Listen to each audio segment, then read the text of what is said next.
I'm sorry I couldn't be there in person for this important conversation. I'm in Washington, D.C. for important votes this week. I want to thank Dr. Crow and nation and business leaders that are in attendance today for this important conversation. America's STEM industries are unrivaled in their size, scope, and impact, and are driven by the bright minds at world-class innovative research institutions like ASU. Over the last 2 years, Congress has passed a string of legislative achievements to harness that ingenuity and turbocharge a new generation of American innovation. Historic investments like the CHIPS and Science Act to bring semiconductor manufacturing back to American shores, the Inflation Reduction Act, the most ambitious investment in green energy technology, and the bipartisan infrastructure law to build a modern infrastructure for a sustainable, equitable future. No state, no metro area stands to benefit more from these investments than ours. Take a look. Anchor enterprises like Intel and Microchip in the East Valley and TSMC in Phoenix, as well as small and medium-sized manufacturing companies capitalizing on the CHIPS Act. More than $5 billion in funds flow to complex infrastructure projects across the state. And in my congressional district, Arizona's 4th, it saw more than 6,400 jobs and $1.25 billion in investments announced just since the passage of the Inflation Reduction Act. The 4th most overall job creation in any congressional district nationwide. In short, demand for skilled STEM workforce is growing fast. STEM jobs are projected to grow by as much as 15% over just the next decade. But it's not just about filling the jobs we're creating here in Arizona.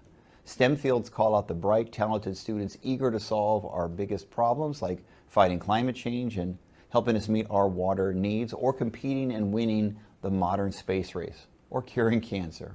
And of course, making those scientific leaps that help humanity understand ourselves and the world around us. In all of this, equity needs to be front and center. In Arizona, we're one of the most diverse states in the entire United States of America, and that is our greatest strength. We need to harness that talented pool of people that we are so lucky to have in Arizona. Let's play to our strength. We've made progress in recent years, but African American, Hispanic, and Native American workers are underrepresented in STEM jobs, and Black, Hispanic, and Native students are underrepresented in these critical degree programs.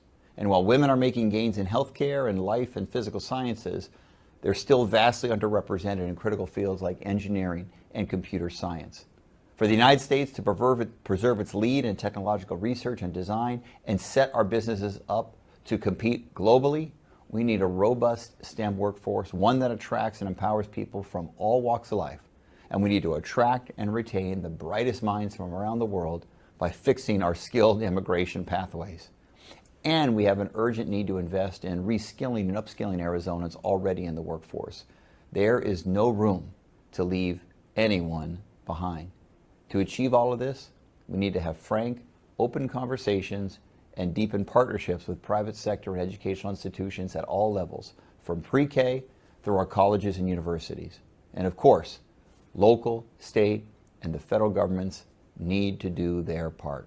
You know, as Mayor of Phoenix, we've worked with our university partners to turn the heart of downtown Phoenix into a hub for biomedical research, academic and clinical facilities, and up north on the Arizona Biomedical Corridor, I was proud to help the ASU Mayo Clinic partnership take shape. Today, it's reinventing medical education. I'm glad to see local and state leaders continue that important work.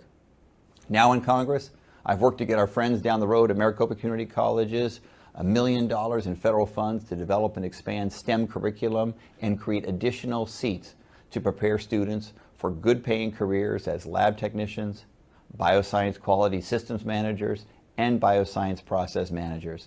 These are important steps. And the CHIPS Act is the most comprehensive effort in history to create opportunities in science and technology for women, people of color, and other underrepresented groups. It invests heavily in STEM education, establishing new pre-K through 12th grade STEM education programs to make sure more students across backgrounds are prepared for college-level STEM coursework. It opens opportunities for emerging research institutions and rural communities and minority-serving institutions. I am so glad all 3 of our public universities are Hispanic serving institutions, and I'm a proud sponsor of the Hispanic Educational Resources and Empowerment Act to improve collaboration between local school districts and HSIs.